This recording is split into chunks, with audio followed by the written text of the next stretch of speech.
Blitar, saya Natasha. Sebelumnya terima kasih telah mendengarkan podcast kita pada hari ini.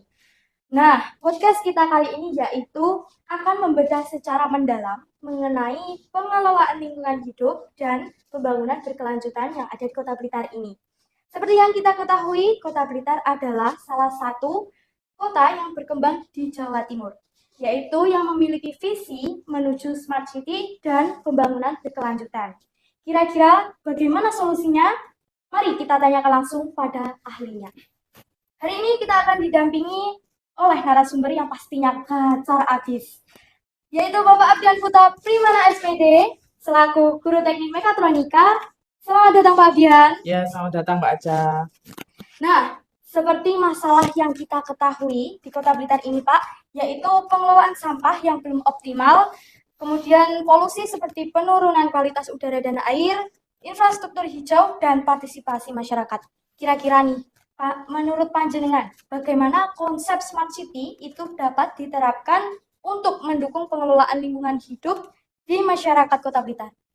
Oke, baik. Ya, menarik sekali ya. Sebelumnya perkenalkan saya Abdian, ini sebagai salah satu praktisi pendidikan, kemudian juga kebetulan warga Kota Blitar yang beralamat di Jalan Musi, Kauman, Kota Blitar. Nah, sedikit mungkin saya ingin membagikan beberapa hal-hal terkait dengan Smart City, kebetulan karena bidang keilmuan saya itu juga di teknik elektronika, jadi sedikit banyak bersinggungan dengan yang namanya Smart City. Nah, Smart City ini sendiri kalau kita pecah ya Mbak Aca, kalau kita kita ulas satu persatu. Kalau kita ngomong Smart City adalah kota cerdas, di mana kota cerdas itu ada komponen-komponen penyusunnya. Artinya untuk menuju kota cerdas ini, terutama di Kota Blitar ini kita perlu memperhatikan beberapa aspek. Nah, di antaranya pengelolaan sampah yang sudah istilahnya sudah digital atau sudah berbasis teknologi, seperti misalkan memanfaatkan solar cell, sistem pembuangan sampah dengan sumber energi yang sudah memanfaatkan tenaga surya, begitu. Kemudian juga pelayanan kesehatan yang sudah mengoptimalisasi fungsi teknologi-teknologi, sehingga pelayan-pelayan yang selama ini itu sifatnya masih birokratif atau terlalu administratif panjang, itu bisa dipangkas lebih efisien dengan digital itu tadi.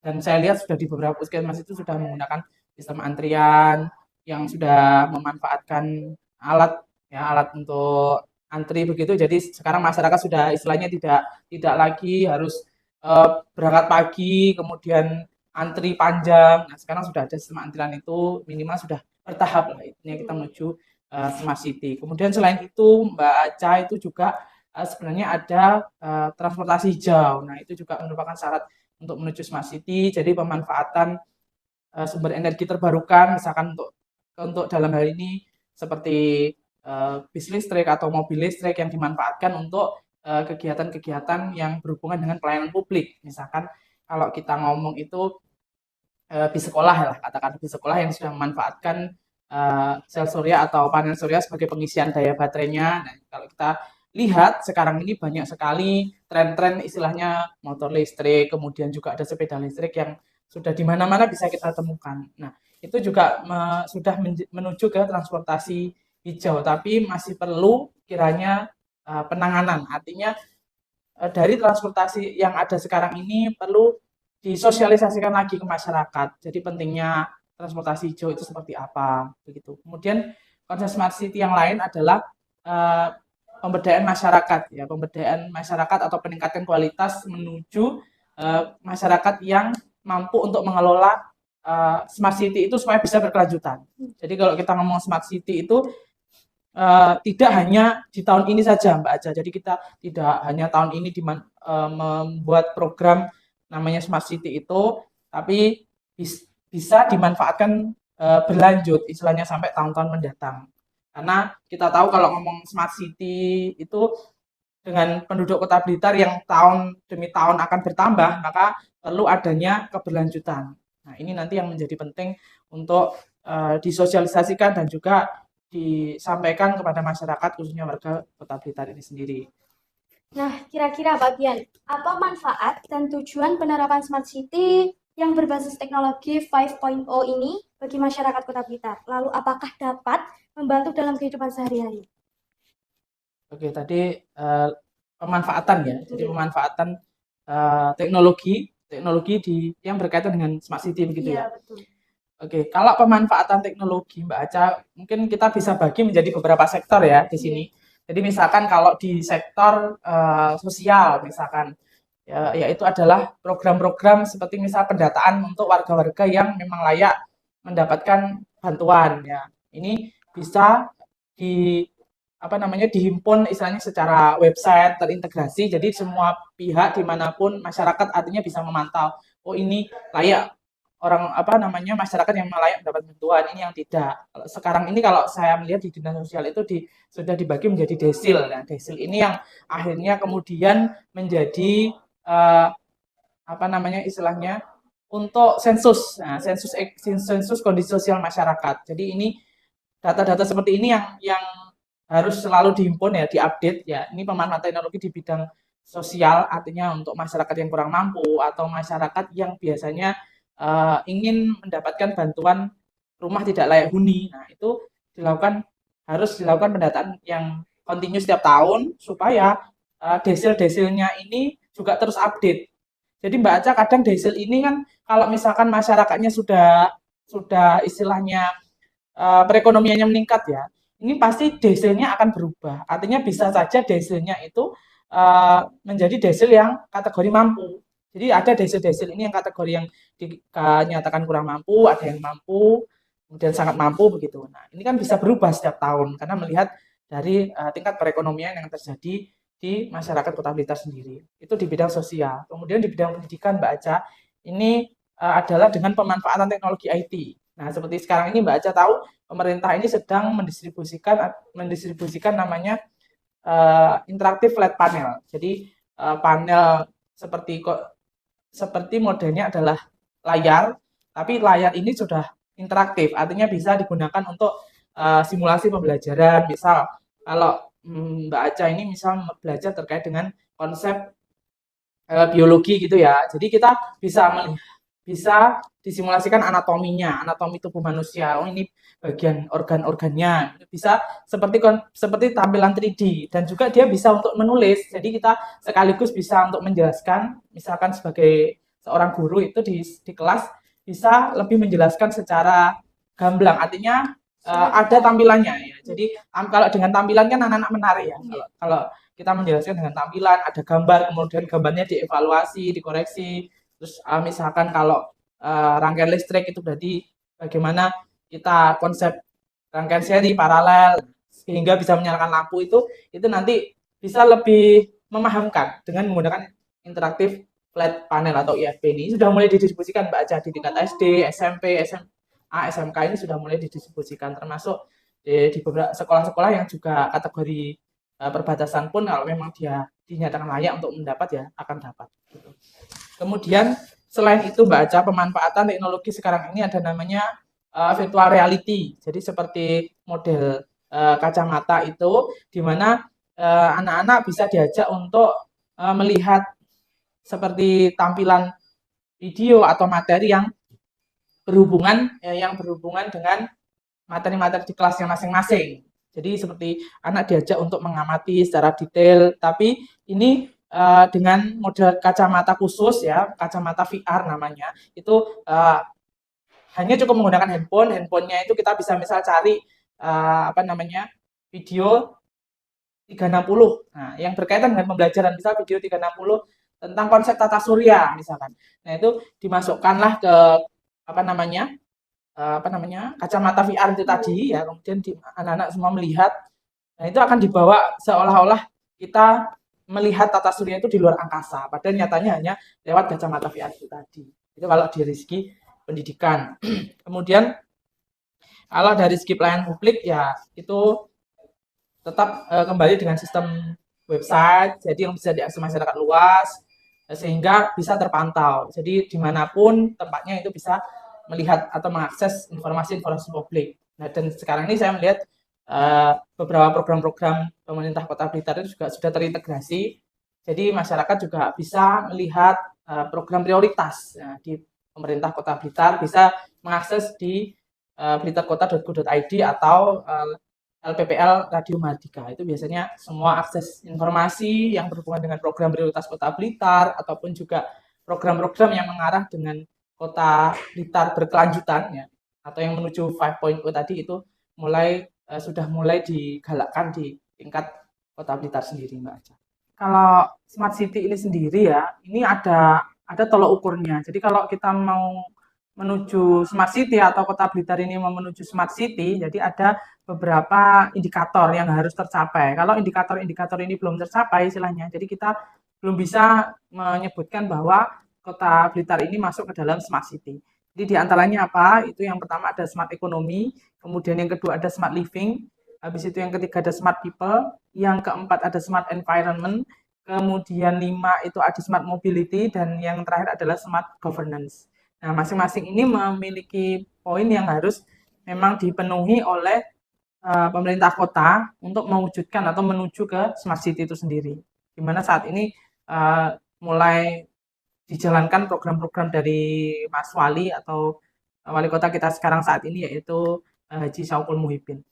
Nah, dari 6 tadi ya, kalau kita kupas satu persatu Mbak Aca, yang pertama adalah ada smart ekonomi. Jadi smart ekonomi ini artinya adalah pemanfaatan teknologi informasi khususnya atau teknologi digital untuk membangun istilahnya atau mengembangkan perekonomian masyarakat. Apalagi ini yang paling banyak biasanya ada di sektor UMKM ini Mbak Aca, melalui kegiatan-kegiatan yang berbau dengan inovasi, kemudian kewirausahaan ataupun konektivitas dengan ekonomi yang lebih kuat. Ya, misalkan dari UMKM ini konsepnya ada UMKM naik kelas ya istilahnya. Jadi misalkan pemerintah menjembatani para pelaku UMKM di Kota Blitar ini untuk menuju UMKM naik kelas. Caranya adalah memberikan edukasi atau wawasan bagaimana memasarkan produknya secara online atau digital, mengenalkan terkait dengan online shop, mengenalkan terkait dengan website untuk mempermudah pencarian, kemudian bagaimana terkait dengan packing produk dan sebagainya, ataupun juga promosi-promosi produk yang sifatnya perlu ya, yang memang sifatnya perlu untuk pengembangan produk-produk UMKM-nya supaya bisa dikenal oleh masyarakat luas. Kemudian yang kedua itu ada namanya smart living, Mbak Aca. Ya, smart living. Nah, smart living ini kaitannya lebih ke peningkatan kualitas hidup ya masyarakat atau warga yang lebih mudah artinya ke layanan-layanan kesehatan. Nah, dengan memanfaat nanti sudah smart living ini, layanan kesehatan menjadi mudah, orang tidak perlu antri, kemudian juga lebih aman, lebih nyaman itu, dan juga mudah diakses dari manapun. Nah, itu harapannya bisa dipenuhi. Karena kalau akses kesehatan ini kan juga biasanya sangat banyak sekali ya. Dengan pemanfaatan BPJS saat ini itu harapannya sudah mulai memudahkan masyarakat untuk mendapatkan pelayanan. Kemudian ada BPJS yang memang ditanggung pembayarannya oleh pemerintah kota. Ini juga sudah sangat membantu Mbak Aca, sudah membantu warga-warga yang memang dirasa kurang mampu untuk mendapatkan pelayanan kesehatan terbaik. Tentunya ini juga diimbangi dengan pemanfaatan teknologi digital di masing-masing vaskesnya. Jadi di puskesmas atau mungkin fasilitas rujukan kesehatan tingkat lanjut di rumah sakit. Nah, itu juga istilahnya sudah diimbangi ya dengan teknologi. Saat ini ya beberapa rumah sakit saya melihat juga sudah mulai update dengan sistem antrian yang terstruktur begitu, tidak tidak asal orang yang dilayani, jadi memang harus tertata antri dulu. Kemudian BPJS pun juga sudah menggunakan sistem antrian online, itu juga sudah memudahkan. Kemudian ada lagi yang ketiga smart people Mbak Aca. Smart people ini kan kalau kita bahas adalah SDM ya, sumber daya manusia yang cerdas. Nah, ini juga PR besar ya bagi pemerintah kota, karena untuk mewujudkan smart people ini kembali lagi adalah ke diri orangnya masing-masing. Apakah dia memiliki growth mindset atau mindset untuk berkembang atau tidak. Kalau orang-orangnya ini di wilayah kota ini istilahnya tidak memiliki growth mindset atau pemikiran untuk berkembang, maka akan sulit untuk mewujudkan namanya smart people ini. Nah, untuk menuju ke sana Mbak Aca, diantaranya adalah pasti kalau SDM ini berkaitan dengan pendidikan, peningkatan kompetensi begitu. Kalau pendidikan berarti levelnya adalah memberikan kursus atau pelatihan, kemudian ada bimbingan belajar yang misalkan mau masuk ke perguruan tinggi, kemudian juga uh, dari uh, masyarakat-masyarakat yang tadi yang sudah mengikuti kursus dan juga bimbingan belajar menuju perguruan tinggi ini nanti ada tindak lanjut. Jadi tidak hanya dikursuskan atau tidak hanya diberi tambahan bimbel, kemudian ada juga program biasanya beasiswa untuk warga Kota Blitar yang kuliah entah itu di wilayah kota ataupun di luar Kota Blitar. Yang penting adalah warga gitu. Keempat ada smart environment ya. Smart environment ini sendiri merupakan penerapan teknologi yang istilahnya mendukung kebijakan-kebijakan pemerintah yang berkaitan dengan kelestarian lingkungan. Ya, misalkan tadi sudah sempat kita bahas terkait pengelolaan sampah, kemudian juga konservasi energi, kemudian ada pembangunan kota yang berkelanjutan. Nah, ini linear sekali dengan podcast kita hari ini atau event yang akan kita ikuti namanya adalah Blitar 5.0 ini. Ini juga membahas terkait dengan atau mengarah kepada Kota Blitar yang berkelanjutan atau 5.0 ini. Dan ini untuk smart environment ini sendiri adalah teknologi-teknologi yang diterapkan misalkan untuk wawasan ya, misal penambahan wawasan terkait bagaimana untuk menjaga kelestarian lingkungan. Contoh misal di RTH Kebon Rojo itu misalkan ditempel barcode-barcode yang berhubungan dengan informasi bagaimana menjaga kelestarian lingkungan, bagaimana merawat pohon-pohon yang dia mendukung untuk oksigen ya, mendukung untuk menghasilkan oksigen lebih banyak di lingkup perkotaan. Nah, seperti kita tahu kan Mbak Aca kalau di perkotaan itu kan banyak sekali ya, sudah padat sekali kendaraan tiap hari pasti menghasilkan polusi. Kalau tidak diimbangi dengan namanya penanaman atau dengan pengelolaan lingkungan ya, ini akan sulit. Ya, itulah makanya perlu teknologi digital yang diintegrasikan di sini untuk smart environment ini untuk pembangunan kota yang lebih lestari dan lebih hijau arahnya. Habis itu yang kelima ada smart mobility, yaitu kalau smart mobility ini lebih pada pengembangan sistem ya, pengembangan sistem transportasi. Nah, saya kan sempat bilang transportasi hijau, yaitu memanfaatkan sumber-sumber energi terbarukan, misal solar cell ataupun sumber-sumber energi yang istilahnya bisa didapatkan secara gratis itu untuk dioptimalkan. Tadi kan tempat pembuangan sampah yang terintegrasi IoT, Internet of Things. Jadi sampah-sampah itu dipilah secara otomatis oleh sistem. Kemudian juga ada sistem untuk pemilahan sampah secara berkala sesuai jenis, misal sampah organik, anorganik, terus sampah B3 dan seterusnya. Habis itu arahnya adalah untuk pengurangan polusi. Jadi membuat masyarakat nyaman, mengurangi kemacetan. Habis itu untuk membantu mobilitas masyarakat yang lebih mudah dengan transportasi hijau ini dan teratur ya harusnya. Jadi kayak mobil dan juga bis-bis untuk angkutan. Nah, itu harusnya sudah mulai integrasi ke mobil-mobil yang bertenaga surya atau listrik. Jadi lebih ramah lingkungan, tidak menghasilkan polusi. Sehingga masyarakat di kota ini nyaman untuk tinggal atau untuk berkegiatan di wilayah Kota Blitar sendiri. Dan yang terakhir Mbak Aca adalah smart governance. Smart governance ini teknologi informasinya atau teknologi IT-nya ini digunakan di dalam sistem pemerintahan untuk meningkatkan transparansi. Jadi seperti di website blitar.go.id Mbak Aca, kita bisa memantau apa saja program strategis yang dijalankan tahun ini atau program apa saja misal terkait dengan pembangunan itu bisa kita lihat, kita pantau di blitar.go.id Mbak Aca. Jadi nanti bisa dicek yang bagian perencanaan. Nah, itu biasanya itu menyebutkan program-program yang dilaksanakan di tahun ini, mulai pembangunan misal SMP atau pembangunan di kelurahan ataupun program-program yang berbau dengan pemberdayaan masyarakat itu nanti biasanya disebutkan di situ. Nah, kalau smart governance itu arahnya lebih ke transparansi layanan pemerintah kepada masyarakat atau kepada publik, sehingga masyarakat bisa bebas mengakses dan tahu bahwa pemerintah sedang menjalankan program ini dan letak-letaknya di mana saja, sehingga tingkat kepercayaan masyarakat kepada pemerintah kota itu nanti akan semakin tinggi dan ini akan mendukung menuju tadi Kota Blitar yang menuju konsep society atau 5.0 tadi. Itu Mbak Aca. Oke, nah kira-kira apa Pak yang dapat disimpulkan dari Smart Advanced Technology Revolution Innovative Optimization ini?